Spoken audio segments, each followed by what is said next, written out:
Welcome to Sidekick and Melon's review of the Dawning 2025 in 2026.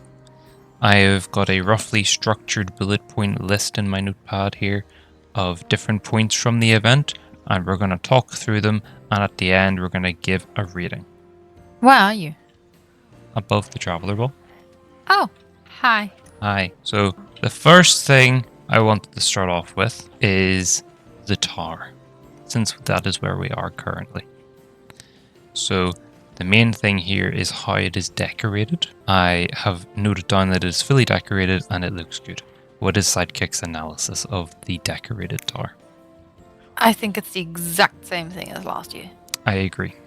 I don't think it's changed. Yeah, I think it's nice. I don't necessarily dislike that they didn't change it, but yeah, I think slight changes here and there would be nice so that it would actually be a bit of a surprise, you know? Yeah, I think some variety is good. Yeah, even if they have like just 3 sets and they cycle it through. Yeah. I mean, I'm fairly sure that in the first few years of this game, they did alter the decorations, but I don't think they've done it for a wee while now. And I mean, you can even look over at the ancient tree where you upgrade your guardian rank. There's no decorations over there, which to me means that the decorations haven't actually been updated since that tree got added. Yeah, that is quite sad. I mean, there's even snow missing in that entire area. Yup. So decorations overall, I think they're decent, but I think we both agree it could do with a bit of a touch up. Exactly. Yeah. The other thing I've noted is because of something which was in Fest of the Lost but didn't work. In the other seasonal events, they tend to have a wee hologram beside Eva where you can launch the event's activity from. So with Fest of the Lost, it should have been launching the Haunted Altars. In previous years, it has launched Haunted Lost Sectors or the Haunted Forest years and years ago. But this year it didn't work, it didn't function, it didn't do anything, it just was there. So I noted down that there isn't a hologram in this version of the tower, and that's because the Dawning never had an actual event, it was just baked cookies. So this is the first year that there's been an actual event, but it is still kind of odd that you can't launch it from the tower. And I suppose which goes hand in hand with that, because it's also Eva. If you go onto the map and you hover over Eva, it tells you that you should pick up your quests from her, but there are no quests this year, so that was a bit confusing in the beginning as well. Yeah, especially because it says complete Dawning bounties, and Dawning bounties don't exist anymore. Which actually brings us on to our next section, which is the system/events page. So the main thing here is that you go to Eva to start the whole event quest as you normally do these events. And I think you have to go and bake a cookie for Zavala, which is normal. Yep. And then you bake a cookie for Archie, and the not Neomuna, the Aeonian people. So I think it's just those 2 cookies you bake. Those 3. Those 3, yeah. And then you go back to Eva a few times and then the quest completes, basically. Yeah. Beyond that, Eva is useless, other than purchasing snowball upgrades, which don't affect Crucible, which we'll get to. They only affect the PvE modes. Which I would like to point out, I bought them immediately because I'm always sort of ahead on these things, and I managed to get my Starbaker title gilded a good bit before you, so maybe you should have bought them earlier. You got it gilded like a day before me. Yeah, and you play more Destiny than I do. I mean, okay. But anyway, so she only sells the upgrades, and you can also buy engrams from her for, I think it's 50 Dawning Spirit, which you can't do from the portal page. Outside of that, there's no point in going to Eva, so it's basically once you upgrade the snowballs, you don't go back to her, other than at the very end of the event to waste your Dawning Spirit, probably. The event page that is accessible in the portal is also accessible via Eva, and it has the stuff that we've seen in the previous few events now, where you've got your daily challenges, there's a weekly challenge, there's an event track with 30 levels, you can launch the new game mode, which is Snowball Fight, which is in the Crucible. You can also see things that you can buy with your event tokens, which are earned by completing challenges. There's the title, And then there's the holiday oven where you can bake things, obviously. Very strangely, baking does not grant progress for the actual event track, which seems kind of defeating the purpose of the event, because the event has always been bake as Bake many cookies as you can. cookies. Yes. So the fact that baking cookies doesn't actually give you experience towards the event rank is extremely strange, and I think it definitely should. Even if it's only like 5% per cookie, I would still rather it be that than nothing at all. Having said that, the challenges sometimes do say, like, bake X amount of cookies, and then they give you half a level worth of experience. But that brings us on to the other thing, where their daily challenges, you can re-roll them, but you only get 6 re-roll chips throughout the entire event rank. And outside of that, you're straight out of luck. You just have to wait for daily reset, basically. You can buy re-roll chips, but it's for silver, and it's for 100 silver. And one must ask themselves the question, why would I buy a reroll chip, which rerolls a challenge, which gives me half a level for 100 silver, whenever I can just buy levels for 100 silver? No, So, that is quite shocking. yeah. But admittedly, like, I mean, we were not here during Christmas. We didn't play Dawning a lot. In the beginning, we didn't like the Snowball Fight, which we'll get into later. Yeah. And we still managed to gild our titles relatively quickly. So I also think in general, reroll chips aren't that important unless you only have, like, I don't know, 2 days to complete this and you desperately want to gild it. Yeah. So I suppose if you are, I don't know, stupid enough to spend actual money on this, then go for it. Yeah. It feels weird that the level is the same price as the half a level, essentially, but I guess they rely on people not really reading that, and they're just like, ooh, money. So the daily challenges give you half a level worth of experience when you complete them. Weekly challenges, I can't remember. Do you know roughly how much XP the weekly challenge give us? Ooh, a good bit, but I can't remember now. Okay. Well, it was probably a couple levels, maybe. Doing portal activities is the only other way to progress the event rank as far as I can tell. That does include the Crucible Snowball Fight game mode for the Dawning, and they progress it at roughly 20% a level per activity completed. So the quickest way is probably just to play the Snowball Fight game mode, which is what we did. But in theory, if you get bored of that, you can just play normal activities in the portal, and it'll progress it at the same 20% per activity. It'll just take a bit longer because the activities take longer. Yeah, but it also means you can complete a couple of other things on the title. Because weren't there a couple of points which just was like kill stuff? Yeah, I mean the title mostly is just like big things, reach crucible, or sorry, reach like event ranks. But the very last page for the gilding is get final blows with stasis damage and snowballs in portal activities at master level or higher, which you can't do in the snowball fight game mode because it's not on master difficulty, it's crucible. So you have to play other game modes for that. So it's nice that you can at least play other things to progress this, and it also gives you event rank XP. Yeah. So that is quite nice. The other thing that I have note here before I let you interject is that the Crucible game mode is only accessible via the Play Now tab in the event home, which makes sense, and via going to the Crucible page in the event home. Is it accessible via the World Crucible node? Let's check. Crucible. No, it's not. So you literally can only get it from the event home or from the Crucible tab in the portal. It does not show up in the featured rotating playlists on the actual home screen, which I think is a bit silly, given that it should only highlight things of like value currently. And for the entire thing to be Dawning themed and not have the Dawning game mode there, I think it's a bit of a silly decision if you're gonna make the portal all this way. But that's a relatively minor thing, but I think it's a bit silly. The other thing, sorry, is that we said that there's no bounties from Eva anymore. That's very sad because the repeatable bounties give you bright dust at a relatively good rate. Oh, that's true. Yeah, so they give you bright dust, they were infinitely repeatable, and it really encouraged you to actually bake things, which I think is probably the major negative I have for this time round in the event, is that there's basically no incentive to bake other than the daily challenges and the title. What I do have to say is that currently we're getting, like, once you play in order to get a title gilded, you do play a lot and you get a lot of bright dust through like the daily objectives and stuff. So I actually, and also the like weekly rewards that you get. So I don't currently have a lack of bright dust, but I agree that it didn't really feel like I'm baking cookies. Like I remember the first time I played Dawning, which, oh my god, is 3 years ago? Something like that, yeah. Wow. We're getting old.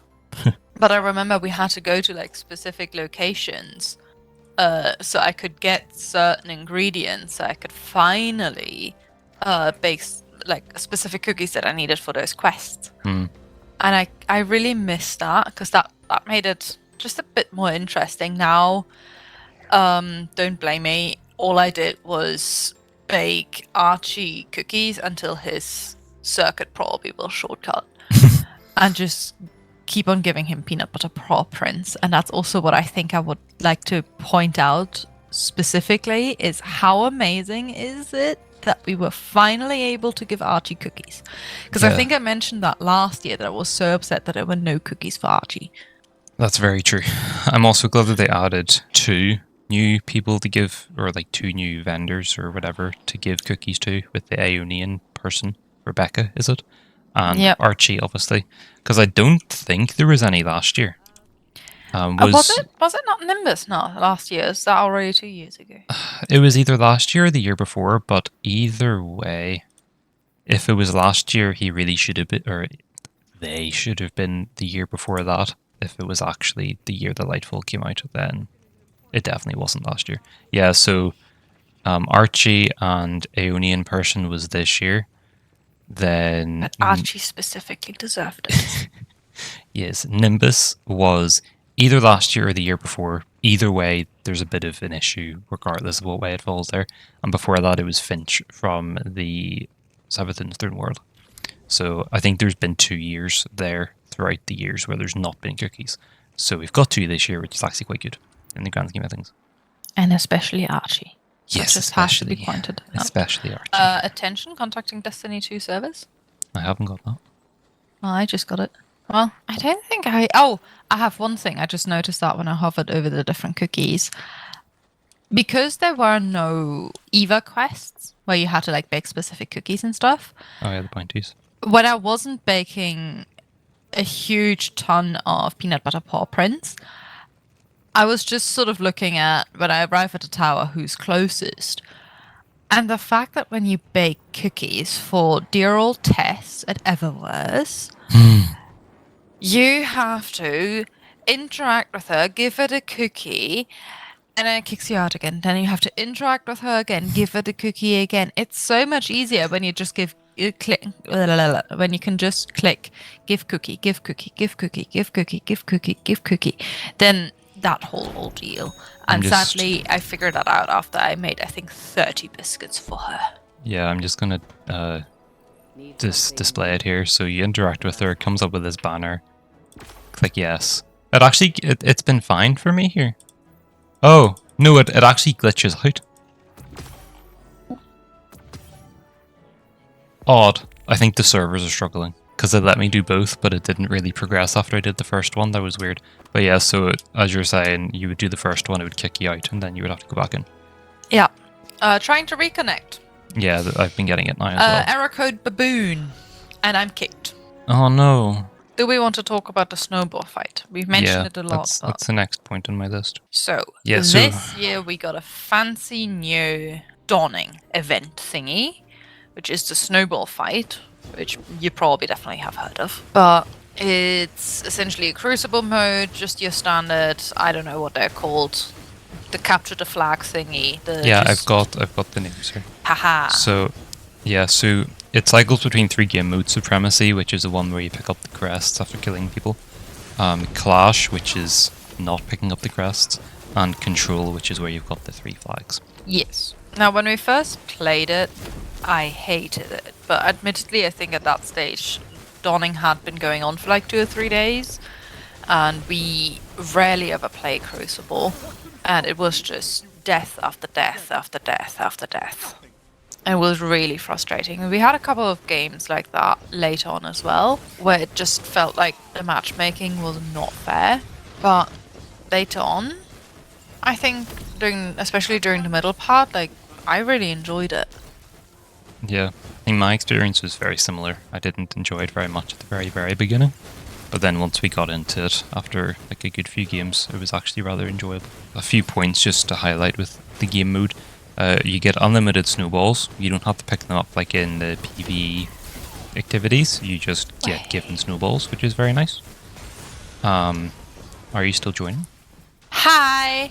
Hey, hello. You were still here, then you vanished. So but yeah, so you get unlimited snowballs.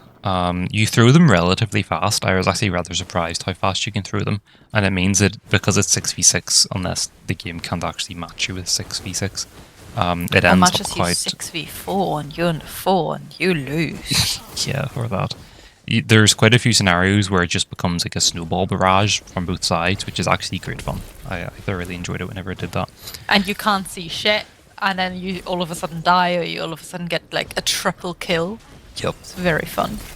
There's no skill-based matchmaking. It specifically says that in the listing for the mode. It just matches you based on like network connection, which is, I think, a good choice for a snowball-based game mode. It should be a bit less serious. The only frustrating thing with that was we had it happen a couple of times that we were already mismatched, like 5-4 or something.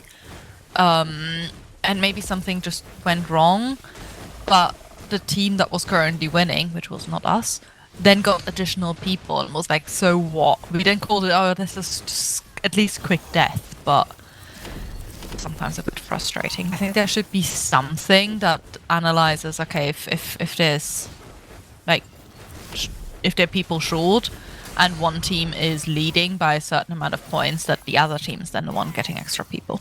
Yeah, because I think every time we were losing, I think every time we were down players on both sides, we were losing, because it didn't happen that often. But every single time we didn't get the new players, the other team got them.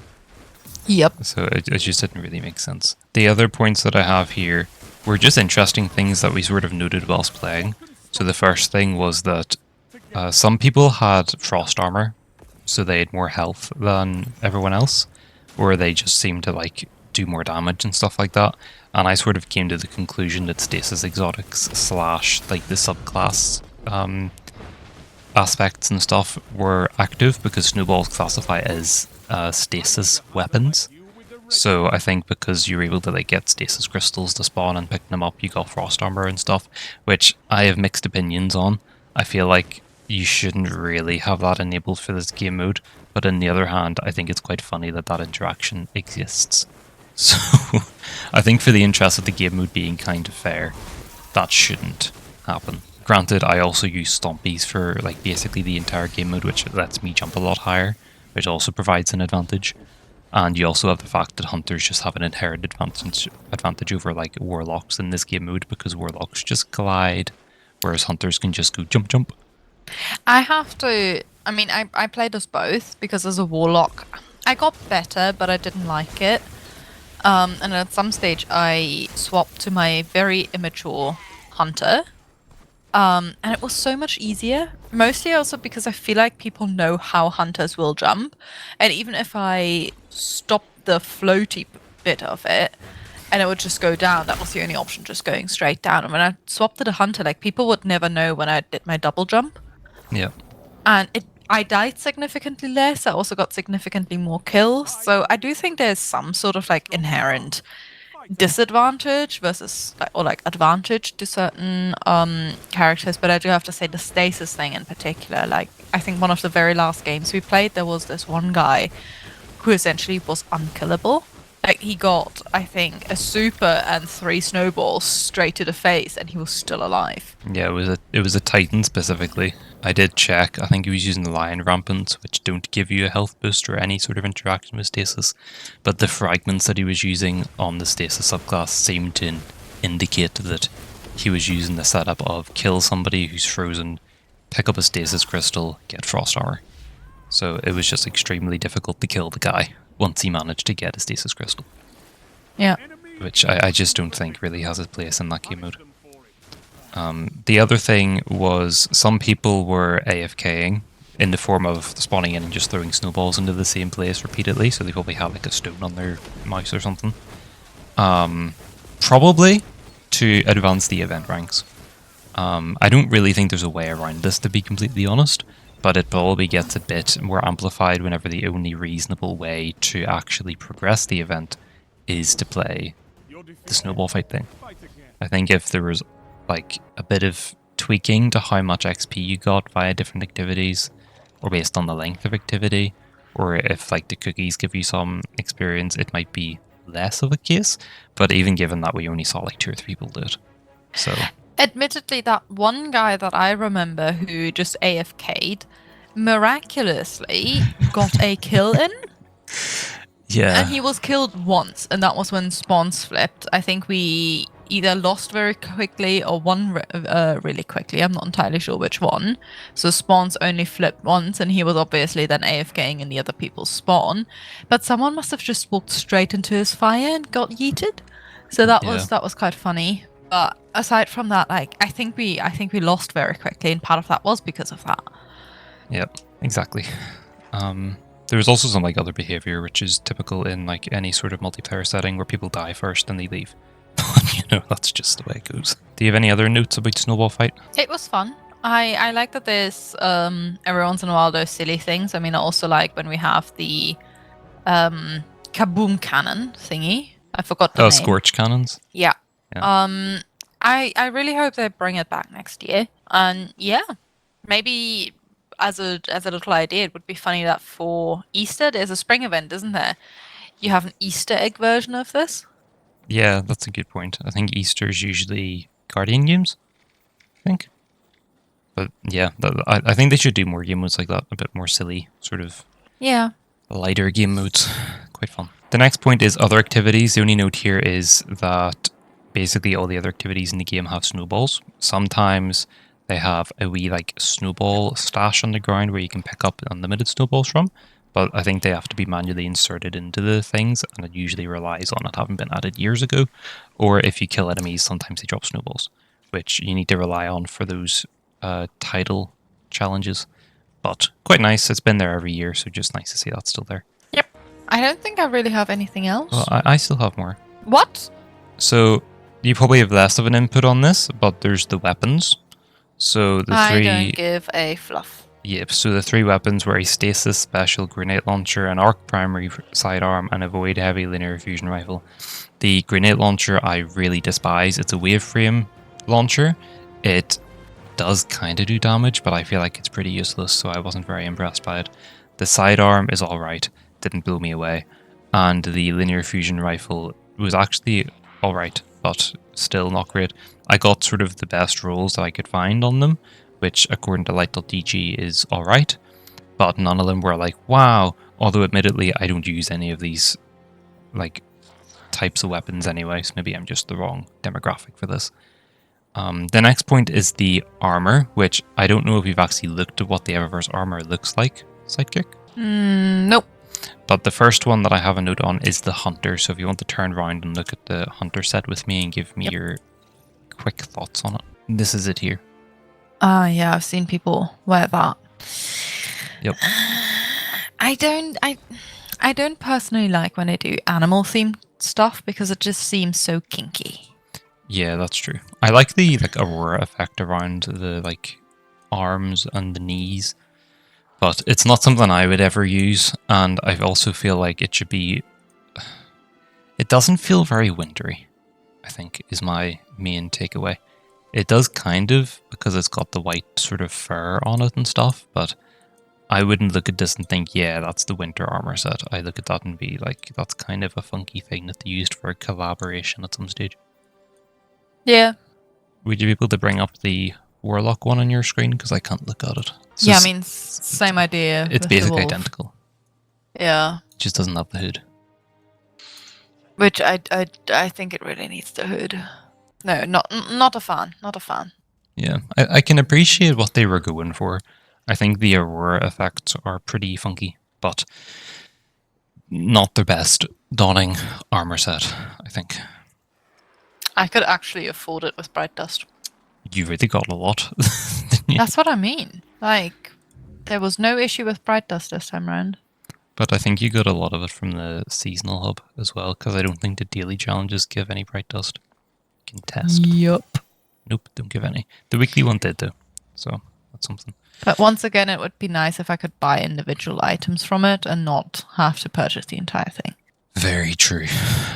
Although I guess they rely on you not doing that, I suppose. Other wrapping up sort of thoughts. It's a 3-week event, not 2 weeks. They made that mistake once, I think, and then in Fast of the Lost they extended it by a week because they made a mistake, and now they've kept it at 3 weeks. I think 3 weeks is good. If it hadn't have been 3 weeks, we basically wouldn't have played the event because we've only played it in the last week. Yep. So I'm happy that it's 3 weeks. 2 weeks is way too short. Especially in my eyes for the winter event, because there's so much going on. I'm not entirely sure when the Sugar Fest is, but I think that's in January, so people might already get ready for that. Hanukkah is over mid-December. Christmas, obviously. Like, a lot of people will be traveling worldwide, regardless of your religion, and like family traditions and stuff. So people will not have as much time to play Dawning than they would with most other events. So I mean, we would have missed out entirely because we went to a place where internet is Non-existent. more or less. Yep. The other points are I'm very sad baking is basically useless for the event rank. That really, that honestly is probably the most detrimental point that I have come up with for the entire event. Yeah. For me. Triumphs also weren't too bad. Like, literally the worst thing about getting the Triumph gilded was the level 30 thing. I had to go and do some activities to kill things with snowballs, but that took like 10 minutes. So the level 30 was the worst. And to be fair, we played it consistently for like a week in the evenings. And even then, we could have played it more if we had have needed to. Yeah. So I think it was fairly reasonable, all things considered. So if we were to give it a rank out of 10, what would we give it? I'm sort of feeling, in comparison to like other events, not just like the past Dawnings, I would give it like a 7.5. I would go full on 8. Because in hindsight, I really enjoyed the Snowball Fight. And I have to say, at least 1, if not 2 points of that go to Peanut Butter Paw Print. That's fair. I think if the, as I said, if the cookies actually had more of a purpose behind them, if they hadn't taken that purpose away, I think it could have been a 9 because I've really enjoyed it. But I really do miss the cookie part of it, and to me that is what the Dawning is. So that's why I've sort of given it a 7.5. That's fair. I think that's everything then. So I hope you enjoyed Dawning. Let us know in the comments. No, but honestly, if anyone makes it to here, Mr. Melon does not shut up when he gets a comment. He gets so happy about it. yeah, I do quite like it in comments.